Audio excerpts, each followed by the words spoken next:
Hello students, मेरा नाम है यशपाल और आप सभी का इस नए वीडियो में स्वागत है, जिसमें हम क्लास 10th की मैथ का चैप्टर नंबर 1 वास्तविक संख्याएं रियल नंबर्स के बारे में बताएंगे। सबसे पहले ये इंट्रोडक्शन पार्ट है इसका। जैसा कि मैंने आपको अगले वीडियो में बताया था कि हम अपने यूट्यूब चैनल पर क्लास 10th की बच्चों को पढ़ाना स्टार्ट कर रहे हैं, तो उसका ये फर्स्ट वीडियो है। ठीक है, पहला वीडियो बना रहा हूँ मैं। तो क्लास 10th का चैप्टर नंबर 1 है वास्तविक संख्याएं, जिसको इंग्लिश में बोलते हैं रियल नंबर्स। ठीक है, तो सबसे पहले हम इसका इंट्रोडक्शन पार्ट देखते हैं और फिर हम इसकी प्रश्नावली उदाहरणों को करेंगे। तो सबसे पहले हमने जो क्लास 9th में पढ़ रखा, जल्दी से वो रिवीजन कर ले रहे हैं, फिर उसके बाद हम आगे बढ़ेंगे और आगे के सवाल करेंगे। तो सबसे पहले हमने 9th में सारी चीज़ें पढ़ रखी हैं वैसे तो, फिर भी मैं एक बार जल्दी से रिवीजन करवा दे रहा हूँ आपका। और अगर नहीं पढ़ी है तो कोई बात नहीं, आप अच्छे से देखिए, अच्छे से समझ में आएगा, कोई दिक्कत वाली बात नहीं होने वाली। तो सबसे पहले हम जो है हमारी प्राकृतिक संख्याएं क्या होती हैं। तो प्राकृतिक संख्याएं का मतलब होता है जो एक से लिखते हैं। जैसे कि हम यहाँ से मैं लिखना करूँ 1 2 3 4 5 डॉट डॉट डॉट कहीं तक भी लिखता जाऊँ, तो ये जो होती हैं ये होती हैं हमारी प्राकृतिक संख्याएं। मतलब कि एक से लिखना स्टार्ट करते हैं ना, तो प्राकृतिक संख्याएं होती हैं। और एक और चीज़ ध्यान रखनी है, प्राकृतिक संख्याओं में पूर्ण या प्राकृतिक ये सभी पॉइंटों में नहीं आती हैं। ठीक है ना, जैसे कि 1.2 3.4 ऐसे कभी नहीं आएंगी। ये टोटल पूर्ण रूप से लिखी होंगी, 1 2 3 4 5 6 ऐसे लिखी होंगी, कभी भी पॉइंटों में संख्याएँ ये नहीं आती हैं। ठीक है, ये आपको समझना है अच्छे से। इसके बाद पूर्ण संख्याएं क्या होती हैं? पूर्ण संख्याएं वो होती हैं जो प्राकृतिक संख्याओं में केवल 0 जोड़ने से वो पूर्ण संख्याएं बन जाती हैं। प्राकृतिक संख्याओं में हम क्या करते हैं? 0 जोड़ते हैं, 0 1 2 3 4 5। तो ये डॉट और भी आगे लिख सकते हैं हम। तो ये क्या है? ये सारी हमारी पूर्ण संख्याएं। केवल प्राकृतिक संख्याओं में क्या जोड़ दिया हमने? 0, तो वो क्या बन गई? पूर्ण संख्याएं। और प्राकृतिक संख्याओं को हम नेचुरल नंबर बोलते हैं, जिससे कैपिटल N से प्रदर्शित करते हैं। ठीक है, क्या बोलते हैं? Natural numbers. और पूर्ण संख्याओं को बोलते हैं होल नंबर्स, जिसको कैपिटल W से प्रदर्शित करते हैं। तो प्राकृतिक संख्याओं में और पूर्ण संख्याओं में केवल एक ही अंतर है, वो है 0 का। 0 लगाने से वो पूर्ण संख्याएं बन जाती हैं, 0 ना लगाने से वो प्राकृतिक संख्याएं रहती हैं। ठीक है, बस इतना सा डिफरेंट है पूर्ण संख्याओं में और हमारी प्राकृतिक संख्याओं में। प्राकृतिक संख्याओं में 0 नहीं होता, पूर्ण संख्याओं में 0 और ऐड हो जाता है, तो वो क्या बन जाती हैं? पूर्ण संख्याएं बन जाती हैं। इतना सा होता है। ठीक है, होल नंबर्स बन जाते हैं। इसके बाद आते हैं हम पूर्णांक, जिसको इंग्लिश में बोलते हैं इंटीजर। तो इसमें क्या होता है? इसमें दोनों ही पॉजिटिव और नेगेटिव दोनों ही नंबर आते हैं। इसमें हमारे प्लस का 1 प्लस के 2 प्लस के 3 ये भी आएंगे, और इसमें माइनस के भी आएंगे, माइनस का 1 माइनस के 2 माइनस के 3। तो पूर्णांक क्या होते हैं? जिसमें 0 1 2 3 4 और यहाँ माइनस का 1 माइनस के 2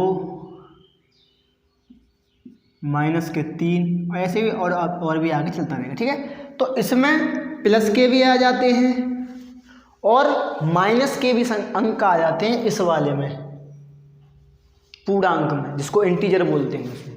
ठीक है, समझ में आ गया ना। पहली प्राकृतिक नेचुरल नंबर में 1 से स्टार्ट थी, 1 से स्टार्टिंग थी। होल नंबर में हमारा 0 और जुड़ जाता है, 0 और ऐड हो जाता है, तो वो क्या हो जाती है? हमारी पूर्णांक संख्या। और पूर्ण संख्याएं, पूर्णांक क्या होते हैं? पूर्णांक में 0 के बाद प्लस की भी संख्याएं आ सकती हैं, माइनस 0 भी आ जाता है, माइनस की संख्याएं प्लस की संख्याएं भी ऐड हो जाती हैं हमारी किसमें? पूर्णांक में। इसके बाद हम आते हैं प्रमेय में। प्रमेय संख्याएं जिसको बोलते हैं रैशनल नंबर, ये जो होती है P/Q के रूप में लिखी होती है। एक और बात, यहाँ पे Q बराबर 0 नहीं होता है, ये बात आपको ध्यान रखनी है बस। ये होती है प्रमेय संख्याएं। किस में होती है? P/Q के रूप में लिखी होती है, जहाँ पर Q बराबर कभी 0 नहीं होगा। मतलब कि जो भिन्न होती है ना, भिन्न 1/2 3/4 5/6, ये सारी क्या हो? सारी संख्या क्या होती हैं? ये हमारी प्रमेय संख्याएं होती हैं। जैसे कि मैं लिखूँ 4 3/4 -2/3 4/5 और 0। ये 0 भी है, बताऊँगा भी कैसे। देखो 4 भी है। अब 4 है कैसे परिमेय संख्या, क्योंकि इस 4 के नीचे 1 है ना, लेकिन कभी लिखते नहीं। इस 0 के भी नीचे 1 है, कभी लिखते नहीं है ना। तो ऑलरेडी P/Q के रूप में लिखी हुई है सारी, तो ये क्या है, परिमेय संख्याएं हैं। ठीक है, एक और चीज़ तुम्हें ध्यान रखनी है, ऐसे कभी नहीं हो सकता 3/0, कभी भी 0 नीचे नहीं आ सकता। यहाँ भी हमने पहले बता रखा है Q = 0 नहीं होगा। अगर इसका हम इसमें भाग देंगे तो अनंत आया, कोई आंसर ही नहीं आएगा, तो ये तो हमारी कभी परिमेय संख्याएं नहीं हो सकती। ठीक है, तो जो बेसिक जो भिन्न जो लिखते हैं ना, वो हमारी सारी कौन सी संख्याएं होती हैं, वो परिमेय संख्याएं होती हैं। तो परिमेय संख्याएं ये होती हैं। ठीक है, अपरिमेय संख्याएं क्या होती हैं, जिनको हम P/Q के रूप में नहीं लिख सकते हैं।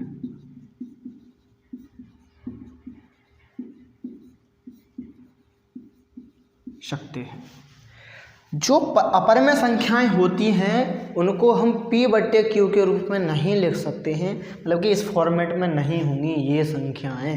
तो ये आखिरकार होती कौन सी है, √2, √3, √5, √6।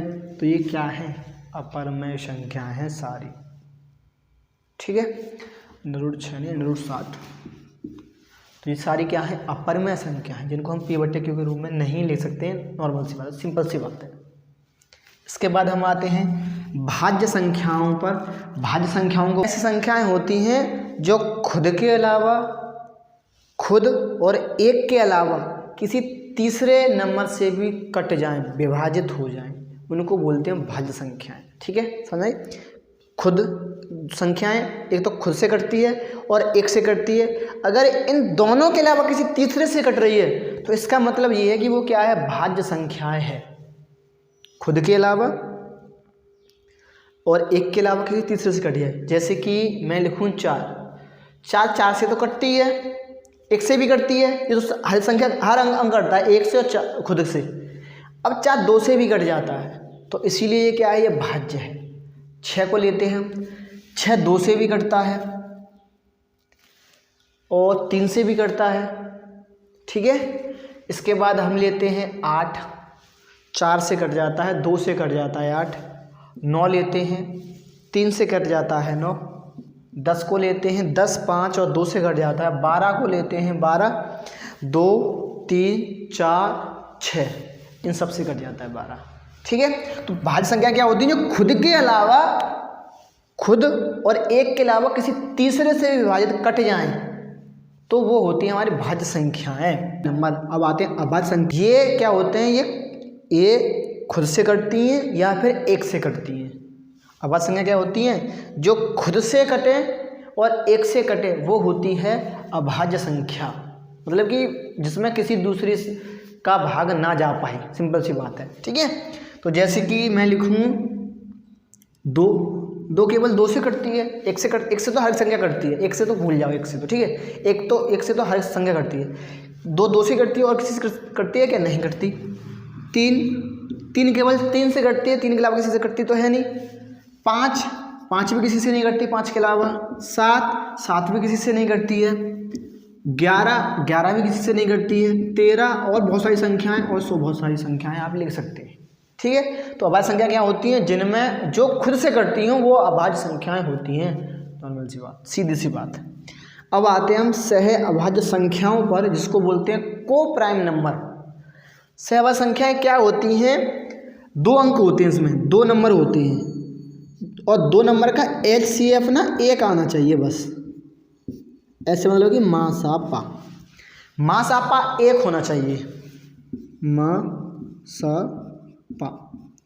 माँ सापा 1 हो, वो संख्याएं होती हैं हमारी सह अभाज्य संख्याएं। जैसे मैं यहाँ लिखूँ 5 और 6, तो 5 और 6 का अगर मैं यहाँ पे, ये मैंने 5 और 6 2 अंक ले ली। ठीक है, पहले तो मैं 5 और 6 को काटता हूँ, तो 5 से कटेगी और 6 कैसे कट जाएगी। 6 2 से काटेंगे 3 बार और 3 से कटेगी 1 बार। तो 5 को लिखेंगे 5 गुणा 5 बराबर 5 गुणा 1 और 6 को लिखूँगा मैं 2 गुणा 3 गुणा 1। एक तो एक से तो कोई मतलब नहीं, एक तो हमें लाना है। देखो इसमें 5 है तो इसमें 5 नहीं है, तो इसका जो HCF आ रहा है वो कितना आ रहा है, 1 आ रहा है। इसका मतलब ये है कि ये दोनों सह अभाज्य संख्याएं हैं। ऐसे दो नंबर जिनका HCF 1 आए वो होती है हमारी सह अभाज्य संख्याएं, को प्राइम नंबर।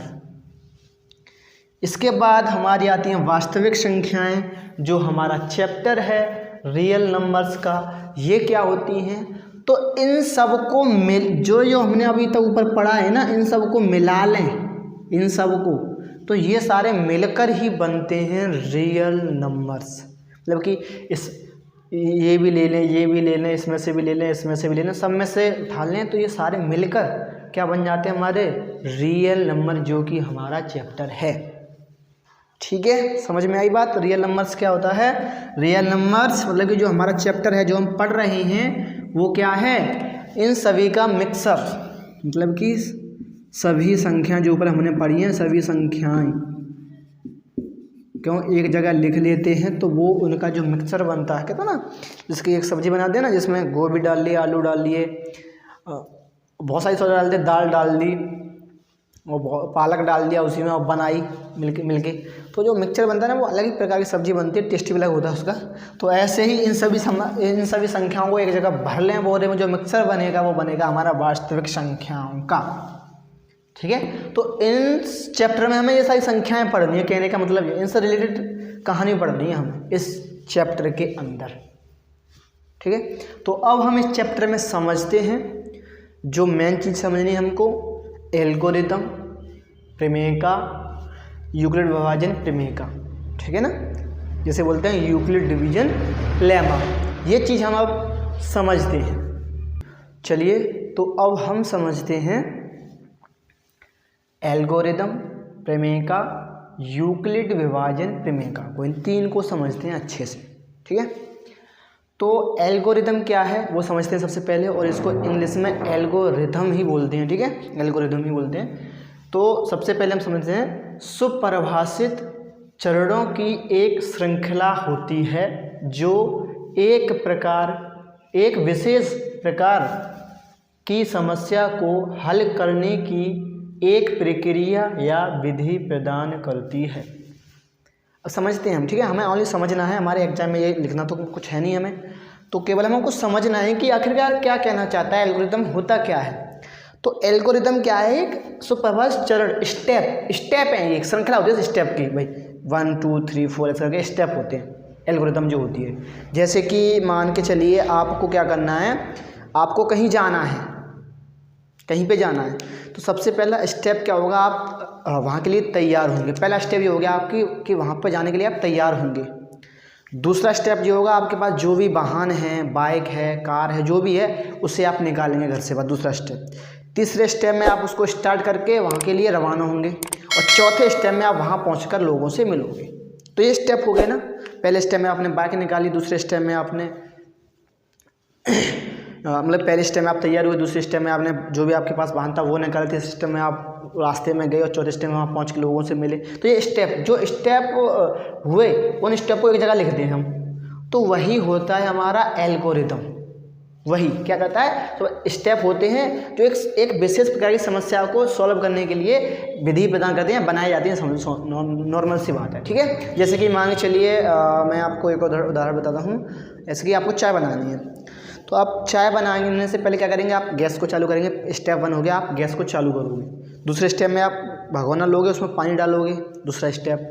तीसरे स्टेप में आप क्या करोगे, चाय पत्ती डालोगे और चीनी डालोगे, तीसरा स्टेप। चौथे स्टेप में आप क्या करोगे, चौथे स्टेप में आप उसमें दूध डालोगे। पाँचवें स्टेप में आप उसको छान के कप में करोगे, और छठे स्टेप में आप उसको पियोगे। तो ये जो स्टेप हुए टोटल, और उनको मैं एक जगह लिख दूँ स्टेपों को, स्टेप 1 में ये हुआ, स्टेप 2 में ये हुआ, स्टेप 3 मतलब कि चरण 1 में ये हुआ, चरण 1 में ये हुआ, चरण 1 में ये हुआ, ऐसे करके लिखते जाएं, तो वही होती है हमारी ये जो स्टेप बता रहा हूँ ना मैं, स्टेप। तो ये चाय बनाने के स्टेप हो गई, चाय बनाने की एल्गोरिथम होगी भाई, ये स्टेप 1 में ये करना, स्टेप 2 में ये करना, स्टेप 3 में ये करना, ये एल्गोरिथम हो गई चाय बनाने की। तो क्या है, किसी भी समस्या को हल करने के लिए जो स्टेप बनाए जाते हैं वही होते हैं एल्गोरिथम। ठीक है, अच्छे समझ में आ गया होगा। इसके बाद हम समझते हैं अगला प्रमेयका। प्रमेयका को इंग्लिश में बोलते हैं लेमा। क्या बोलते हैं? लेमा। तो ये क्या होता है? एक सिद्ध किया हुआ कथन होता है और इसे एक अन्य कथन को सिद्ध करने में प्रयोग करते हैं। ये क्या होता है? ये ऑलरेडी एक सिद्ध किया हुआ कथन है, पहले से सिद्ध किया रखा है और इसे दूसरी समस्या को सॉल्व करने के लिए प्रयोग करते हैं।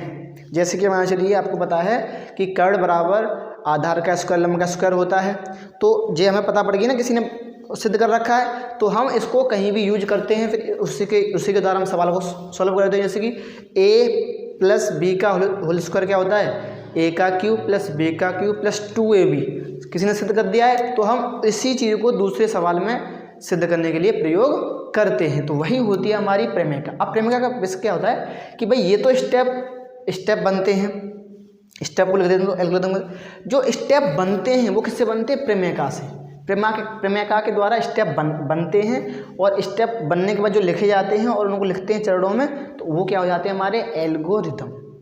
ठीक है, ये होता है बेसिक। अब हम समझते हैं यूक्लिड विभाजन प्रमेयका और यूक्लिड विभाजन एक और है एल्गोरिथम।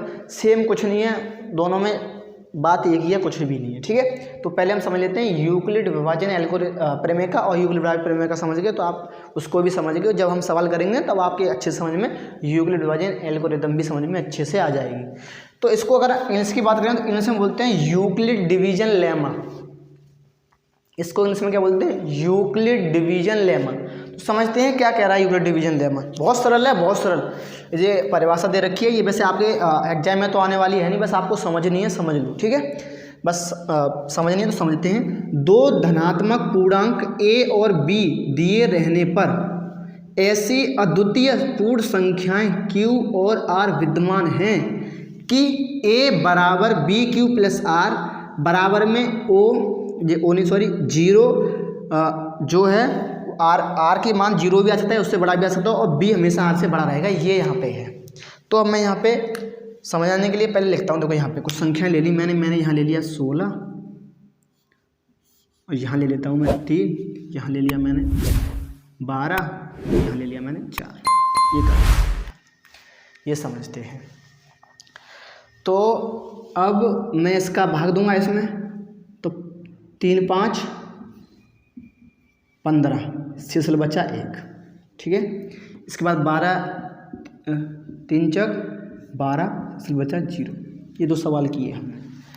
अब मैं जो 16 है, 16 को कैसे लिखूँगा? 16 को लिख सकता हूँ मैं 16 बराबर, यहाँ पे इससे लिखेंगे रेड से, 16 बराबर 3 गुणा 5, 3 का गुणा हुआ ना इसमें, इसमें गुणा हुआ, तो 3 गुणा 5 प्लस में 1, 16 को हम ऐसे लिख सकते हैं। ठीक है, अब इसको लिखेंगे हम, तो ये क्या 12 बराबर 4 गुणा 3 प्लस 0। इस 12 को हम ऐसे लिखेंगे, ये हमने लिख लिया। ठीक है, अब हम आते हैं यहाँ पे, अब समझते हैं इसको। तो क्या कह रहा है? 2 घनात्मक पूर्णांक। पहली बात तो जो यूक्लिड विभाजन प्रमेयका है वो दो घनात्मक संख्या अंकों के लिए है, a और b। पहली बात तो समझ में आई। घनात्मक मतलब समझ में आ रहा है ना? घनात्मक का मतलब क्या होता है? प्लस वाली संख्याएं। पूर्णांक कौन से होंगे? प्लस वाले, ना कि माइनस वाले पूर्णांक। ठीक है, ये हो गया। ऐसी अद्वितीय पूर्ण संख्याएं q, पूर्ण संख्याओं का मतलब क्या होता है? 0 1 2 3 4। तो q और r विद्यमान है कि ये हमारा समीकरण बन जाता है। अब देखो हम यहाँ देखते हैं इस सवाल में क्या है, इसमें क्या है, ये जो है ना 16, ये a है, ये क्या है? a है। ये जो 3 है ये हमारी b है, ये जो है ये हमारा 5q है, और ये जो आया ये हमारा r है। फिर से समझते हैं हम यहाँ पे इस वाले में, ये बीच वाला क्या होता है? इसको बोलते हैं हम a, इसको क्या बोलते हैं? b, इसको q और इसको r, ये बोलते हैं। अगर मैं बात करूँ तो ये क्या होता है? ये होता है हमारा भाज्य। ठीक है, ये हमारा होता है भाजक, ये हमारा होता है भागफल और ये हमारा होता है शेषफल। शेषफल तो इसको अगर इसकी बात करें, इसको बोलते हैं डिविडेंड, डिवाइजर, कोसेंट, रिमाइंडर, ऐसे करके बोलते हैं।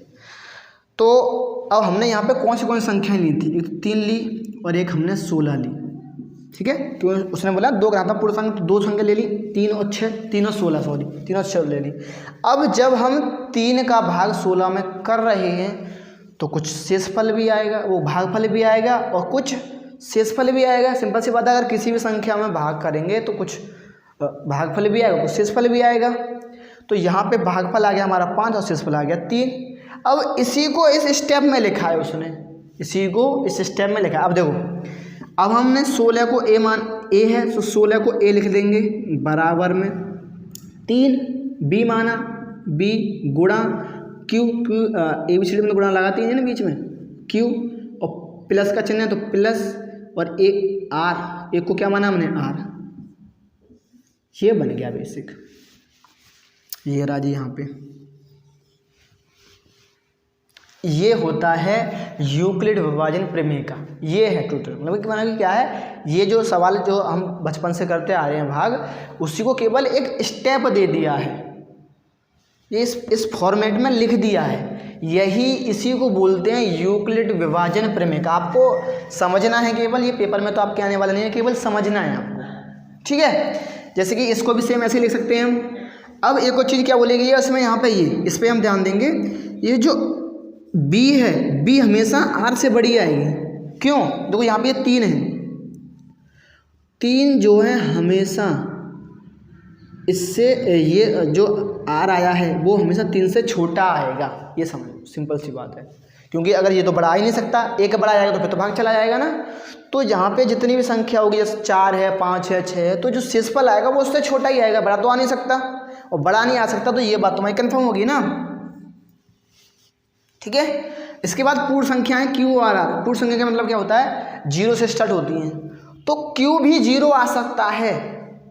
अभी मैं बताता हूँ, क्यू भी 0 आ सकता है। कैसे? देखो यहाँ पे हम करते हैं एक सवाल, यहाँ पे ले लेते हैं हम। मैं ले लिया 3 और यहाँ में 4 का भाग, 4 का भाग जा रहा है क्या 3 में?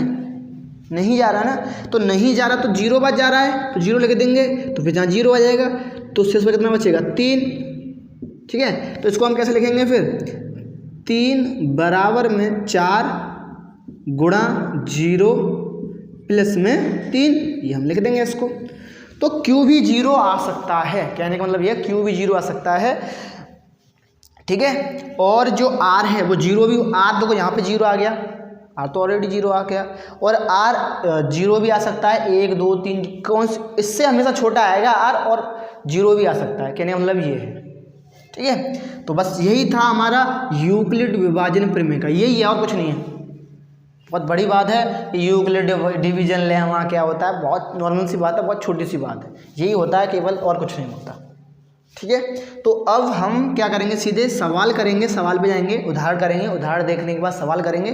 तो उदाहरण और सवाल करेंगे ना, तो ये तो चीज़ हम समझ गए स्टेप इसका। तो अब यूक्लिड विभाजन एल्गोरिदम जो है कुछ नहीं है, हम जब इसके थ्रू, जैसे कि हमने कोई सवाल HCF किया, HCF के जो स्टेप लिखेंगे ना, वही होता है यूक्लिड विभाजन एल्गोरिदम या यूक्लिड डिवीजन एल्गोरिदम, ठीक है, यही होता है। तो अच्छे से समझ में आया हो तो वीडियो को लाइक शेयर करें, और अगर अच्छे से चीज़ें आपको कहीं भी कोई भी दिक्कत आती है तो आप हमें कमेंट में बताएं, तो हम उसको सुधारने का प्रयास करेंगे। क्योंकि भाई गलती तो सबसे होती है, हम भी इंसान ही, भगवान तो है नहीं, ठीक है। तो कहीं भी गलती हो तो बता सकते हैं। अगर वीडियो आपको अच्छी लगती है तो शेयर करें, लाइक करें, कमेंट करें, और हमारे चैनल को ज़्यादा से ज़्यादा सब्सक्राइब करें, ठीक है।